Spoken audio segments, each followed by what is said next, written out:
और आइए सबसे पहले बात करते हैं इस वक्त की बड़ी खबर की। बंगाल से बड़ी खबर यह है कि बंगाल में टीएमसी विधायकों ने टीके जो लगवाए हैं, 2 विधायकों ने पहले वैक्सीन लगवाई है। फ्रंटलाइन वर्कर बनकर उन्होंने वैक्सीन लगवाई है। दरअसल बंगाल में वैक्सीन लूट रहे हैं, ये बीजेपी के नेता का कहना है कि बंगाल में वैक्सीन लूट रहे हैं टीएमसी के नेता। आम लोगों के लिए अब वैक्सीन कम पड़ गई है, यानी कि अब आप ये सोचिए कि इस वैक्सीन को लेकर एक अलग सियासत नजर आ रही है। टीएमसी अलग आरोप लगाती है और अब बीजेपी का एक अलग आरोप देखने को मिला।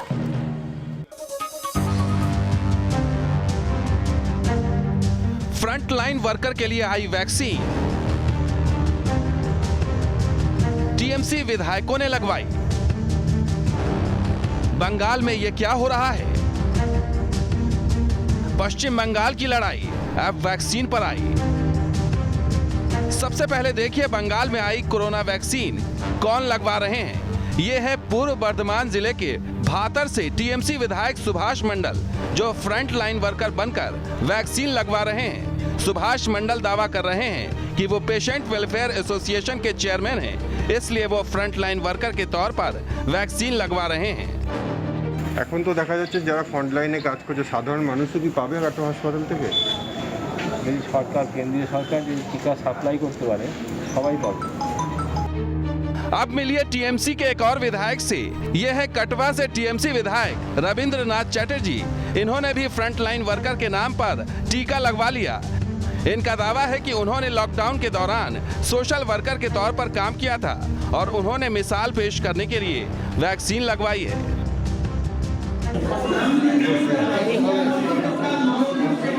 কেমন উৎসাহ রয়েছে কর্মীদের মধ্যে, যারা টিকা নেবেন কেমন উৎসাহ রয়েছে? टीएमसी विधायक के टीका लगवाने को बीजेपी वैक्सीन की लूट करार दे रही है। कैलाश विजयवर्गीय ने ट्वीट कर लिखा, देश के प्रधानमंत्री मोदी जी ने कोरोना वॉरियर्स, स्वास्थ्य कर्मियों और फ्रंट लाइन वर्कर के लिए फ्री कोरोना वैक्सीन भेजी, मगर पश्चिम बंगाल में टीएमसी विधायक और गुंडों ने जबरदस्ती वैक्सीन लगवा ली। ममता जी का बयान कि मोदी जी ने वैक्सीन कम भेजी, शर्म करो ममता जी। ওনার নেতারা যদি সব ভ্যাকসিন নিয়ে নেন তো যারা পাওয়ার তারা তো পাবে না, কম তো পড়বেই। কেন্দ্রের টাকা এলে আগে ভাগাভাগি হয়ে যাবে, তো ডেভেলপমেন্ট কি করে হবে? ভ্যাকসিন নিলেও সেটাও ভাগাভাগি হয়ে গেল, রেশন আসবে সেটাও ভাগাভাগি হয়ে যাবে। তো সাধারণ মানুষের জন্য যে ভ্যাকসিন এসছে তার কম পড়বে, রেশন কম পড়বে, টাকা কম পড়বে। সব জায়গায় একই জিনিস দেখছি আমরা, আগে ওনারা নেওয়ার পরে তারপরে পাবলিকের জন্য থাকে, তো কম পড়বেই। যারা রিস্ক নিয়ে সমাজের মধ্যে যাচ্ছেন, ভিড়ের মধ্যে যাচ্ছেন, ডিউটি করছেন, এরকম পুলিশের লোক, হেলথ ওয়ার্কার্স, ডক্টর, নার্স, এদের জন্য সেটা এসেছিল। আশাকর্মী যারা সমাজের মধ্যে ঘুরে বেড়ান, তো সারা দেশে 3.5 কোটি দেওয়া হয়েছে কেবল যারা এই ধরনের কাজ করছেন তাদের জন্য, পলিটিক্যাল লিডারদের জন্য নয়। তো এত প্রাণের ভয়, এমএলএ, চেয়ারম্যান সব গিয়ে নিয়ে নিচ্ছে, তো ন্যাচারালি কম হবেই, তাই হয়েছে। बवाल इसलिए भी ज्यादा है क्योंकि टीएमसी विधायकों के टीका लगवाने की वजह से टीके के हकदार हेल्थ वर्कर इससे वंचित रह गए। बर्धमान मेडिकल कॉलेज अस्पताल की एक नर्स के मुताबिक वक्त पर पहुंचने के बाद भी उन्हें टीका नहीं लगाया गया। यही वजह है कि बीजेपी टीएमसी पर हमलावर है और टीएमसी को जवाब देते नहीं बन रहा। कोलकाता से तापस सेनगुप्ता के साथ टीम न्यूज नेशन। तो वैक्सीन को लेकर विवाद शुरू हो चुका है। मेरे सहयोगी तपस इस समय पश्चिम बंगाल से हमारे साथ में है। एक तरफ तपस, ये कहा जाए वैक्सीनेशन प्रोग्राम दुनिया का सबसे बड़ा अभियान एक तरह से बना, लेकिन शुरू होते ही ये विवादों में भी घिर गया, खासतौर से इस पूरे वैक्सीनेशन प्रोग्राम में जब नेताओं की एंट्री हो गई तो।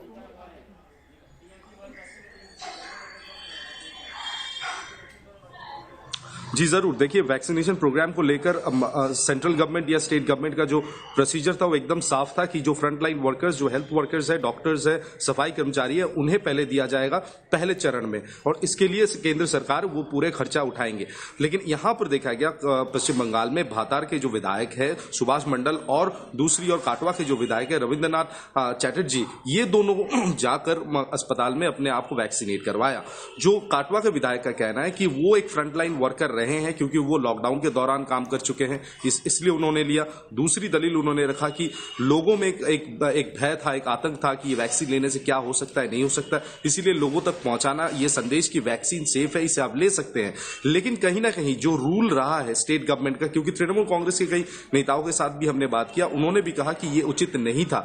लेकिन बड़ा सवाल यह है कि एक तरफ तृणमूल कांग्रेस जहां सवाल उठा रही है कि केंद्र सरकार ने पर्याप्त तौर पर जो वैक्सीन है वो पश्चिम बंगाल नहीं भेजी, और तो दूसरी ओर बीजेपी अब तृणमूल को आड़े हाथ लेते हुए ये आरोप लगा रहा है कि अगर वो अपने नेता और विधायक को ही वैक्सीनेशन करवाएंगे तो फिर लोगों के लिए वैक्सीन बचेगा कहां। तो इसको लेकर एक बड़ा बवाल खड़ा हो चुका है और तृणमूल की तरफ से अभी भी ऑफिशियली कोई भी स्टेटमेंट नहीं आया इस पूरे विषय को लेकर। इंतजार किया जा रहा है कि आखिर तृणमूल कांग्रेस की तरफ से क्या कुछ इसको लेकर सफाई पेश की जाती है, देखने वाली बात होगी। जानकारी के लिए तपस आपका शुक्रिया। लेकिन ये कहा जाए कि वैक्सीनेशन प्रोग्राम शुरू होते से ही विवादों में जरूर है। फिलहाल यहाँ पर वक्त ब्रेक का है।